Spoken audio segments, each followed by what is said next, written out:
Experience suffering while manifesting your dream life. Do you ever notice that when you're in the middle of manifesting a dream, in what some people call the middle, you know, that point where desire and knowing kind of collide and it's unfolding, right? You ever notice how when you're in the middle of your dream life, the smallest thing can suddenly spiral you into this crazy suffering, painful experiences that you've never really realized that you were conscious of knowing that you were experiencing. You drop something, on the floor like a glass. You break something, you lose a game. Your specific person texted someone else and you find out somehow. They posted a picture on Instagram or something. You got rejected for something. You got fired for something. You got left behind by your friends or whatever it is, right? It doesn't matter what it is really. It's just the thing that cracks you open suddenly, right? The thing that breaks the camel's back, so to speak, and all of those thoughts that you let go of, or think you let go of, suddenly come rushing back like they never left you. Okay? What's going on there? You're like, I know I am. I know I am awareness. I know I am God. I know I am reality. And still, this hurts like hell. And you're told, don't complain because that's bad. You're not focused on your desire. Then don't talk about what's wrong. That's bad. Don't focus on what you don't prefer. Okay, but what if your chair hurts? What if sitting on your chair simply just hurts your ass and you really don't have another one? You don't have another one. Yeah. What if your laptop's lagging? You can't not notice that, right? What if you are tired and you are feeling like you're just not there and you really just do feel like that? What if you're sitting there and saying, I am, I am, that I am, and then you feel as if nothing changes? It just looks like that. I know it just looks like it because if I look out the window now, I say I am, and expecting to see something that reflects that, I'm not going to see it. It's just annoying that I am, right? And you think, what the hell am I doing wrong? Everyone seems to be glitching into their desired reality. They're experiencing love like crazy. They're traveling all over the world. They got 6 figures, 7 figures, right? YouTube glow up, and you're like, where's my glitch? Where's mine? And then the kicker, you can't even talk about how you feel because it's somehow putting your awareness, your thoughts on that which you don't prefer, right? And then you're thinking, now what do? I can't talk about it. I can't complain about it. Not that I want to complain, I'm just want to talk about how I feel, but that creates a state, and then that state manifests because it's the state of being that manifests. So what's really going on? And then your silence becomes a prison, and that's your state because you're just quietly not saying what it is you're feeling. That's your state now, right? And then no one really talks about that middle part because there's no real way to handle this middle part that anyone kind of just understands or knows or has a blueprint to, because the very reason is you are the blueprint, right? There's moments where accepted, all things exist, right? All things exist. Sometimes it can feel not very comforting because all things exist, the reality you desire exists, and you understand that it exists, right? And it can feel like it's taunting you. You can feel like, oh no, I'm doing something wrong, it's taunting me. And you really understand your reality, and somehow you're stuck in this loop of feeling left out of reality. And no one tells you what to do then, right? When you're tired, you're broke, and your ass hurts in your chair. You don't know what to do when you don't have money to buy a new chair, and somehow you're not supposed to talk about the one you don't like. Right? And it's difficult, it's hard, because you're trying to do something, right? Then even not trying to do something can be difficult because you're like, I'm really not trying to moan about anything. You really just do feel that way, right? And here's the thing, it's not about pretending everything is perfect. It's not about saying the right words or even acknowledging what doesn't hurt or what hurts. It's about really just being with what's here in your reality. Like very, very succinctly, right? When your ass hurts in your chair, say, yes, my ass hurts in the chair. I understand that in reality that this is not the only reality. It's not my preferred reality. My preferred reality is that when I lean back in my chair, in my office, in my workplace, I'm quite relaxed because my chair is really comfortable and my laptop never lags, because why would it lag? I'm not lagging. I know I am. So my laptop must be a reflection of my own awareness, right? So this can't be my reality. It's one story in reality, right? It's about really feeling the pain that you're feeling, and then not turning it into an identity. It's about feeling the doubt, the fear, the confusion, and still knowing I don't need to get anywhere. I am already where I desire to be. I am already where I desire to be. Even when I'm frustrated, even when it doesn't look like it, even when it doesn't feel like it, that is a spiritual flex of who you really are. Not bypassing, not forcing, but being here with your humanity and remembering your divinity. And remembering your divinity brings me to another point where somebody asked me in the comment section, can I explain what it means by being still and knowing I am God?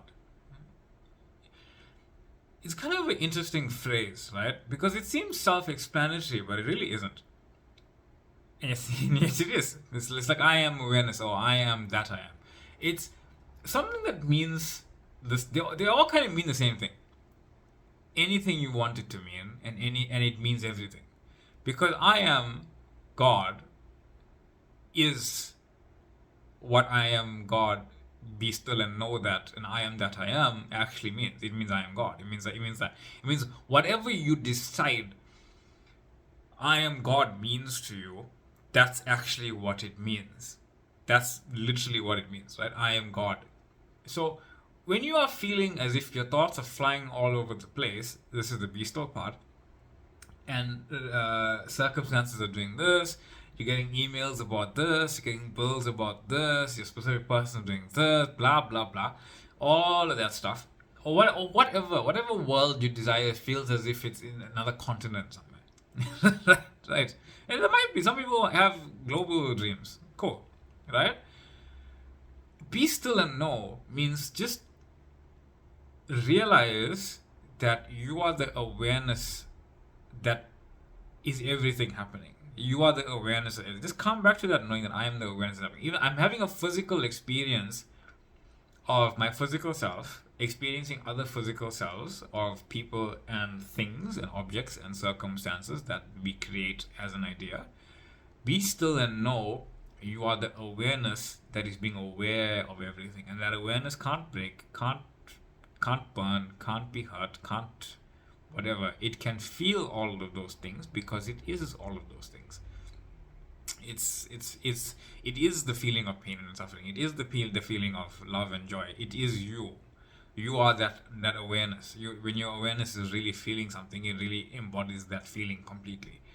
So embody the feeling of love completely. And even if it's not feeling like love, say, okay, this is the feeling of love. It's going through a filter of something or other, right? And that's okay, because I am awareness. And I just had a very funny realization sitting here.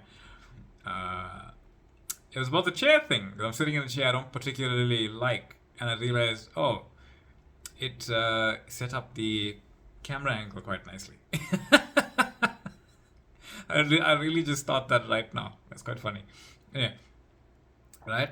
Anyway, so be still. That's the be still part. And obviously, know that I am God. You are literally everything that you're looking at. You are God. You are reality. You are everything you're looking at, seen, and you are everything you're not looking at, unseen, because you can know that which is unseen. Remember, the past is to the past, the illusionary past, any past. All of those frames exist now, but they are ultimately unseen to your physical eyes. You can't see yesterday with your eyes, right? But you are aware that there is a version of yesterday that you have lived, or experienced, or are aware of. But you're no longer that identity that experienced it, but you are aware that there is an identity that experienced something that you call yesterday, right? You are no longer that version of yourself, even if the story of that version of that identity seemingly connects to the story that you are now. It doesn't need to, because it just is. Because quite often, a lot of your story you don't even remember, and no one remembers because you don't remember it typically. But it comes back up sometimes because it's still active in your awareness. Because all of you is active within your awareness. You're just choosing what part of you want more prominent, what part you want to dominate your experience. So be still and know that you are God. Be still and realize that everything is happening within your awareness. That I am God, that I am reality, and I am all reality, and I'm everyone, everything in reality. Remember, when I say I am God, and I say you are God, I mean like quite literally. If you close your eyes and you imagine this for a second, imagine me, imagine yourself, imagine if family, whomever, and realize we all exist in your imagination, but that imagination is connected to all of our imagination because it's one imagination, it's one divine mind, and we are all manifestations, physical or otherwise, from the same divine mind. But in your point of view, you are the center. In your specific point of view, you are the center of your reality, right? And anything you desire it to be or look like, as awareness, you go to that version with the intention that this is who I am now. I am this version that is just real for, and then you stand in that knowing that no, this version of myself that I have imagined, that's with my specific person, that's walking down the hallway to our apartment, or living in our new house, or whatever it is, right? Right, lying in bed together, or on the balcony looking at the view you have together, whatever. That is your identity. You don't have to do anything specific to be that version. You just are, because you called it in from awareness, because you are awareness itself. So be still and know that you are God. Be still and know that even if you are suffering and feeling the pain of everything, it means nothing. It's just another state that doesn't prevent anything. You are everything you desire to be right now. I am your host, Reese. This is Rewrite Your Reality. Thank you all for being here. Thank you for the questions. The video had quite a few. I was quite entertained by how many questions that are still coming up on the video that I put up the other day. Quite nice. Somebody asked me for email, somebody asked me for email, and email. Oh, somebody asked me for coaching, and I said, yes, cool. I am doing coaching, personalized, one-on-one sessions and email. If you want to email me, go ahead. It's rewriteyourreality111@gmail.com. It's in the description box below. Your first email is free, so you can ask me anything you like, as long as you like, and I'll answer that within an appropriate amount of time. Right? So, yes, if you want to ask me directly, or you want to post it as well, your question, you can join my Facebook group, Rewrite Your Reality. It's also in the description box. There's also a TikTok page where I upload variations of these videos in their own way, format, etc. That being said, thank you for the liking. Thank you for the subscribing. Thank you for the questions. Thank you for the love. Thank you for being wonderful, truly. And I'll see you on the next one.